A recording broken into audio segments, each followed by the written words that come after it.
Hello আসসালামু আলাইকুম guys. এই দেখেন আমরা শাক তুলতে যাইতেছি আমার বান্ধবীরে নিয়ে একটা প্রজেক্টে। বেলি কিছু কও। না আমার কিছু বলার নাই, আমি বিরিয়ানি খাইতে আমি পেট ভরা।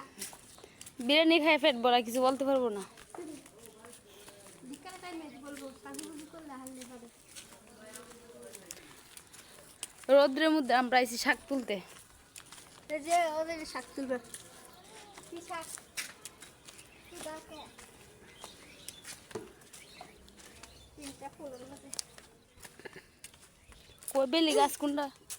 ও যে শাক গাছ বলে কাটি দিব। এই যে গাইস আমরা শাক তুলে তুলে আসছি। আমার বান্ধবী কৃষি করছে দেখেন, এই দেখেন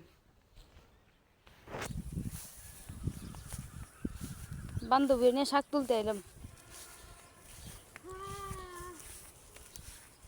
এই দেখেন বান্ধবী শাক তুলে। কাটতে লাগবো গাছ।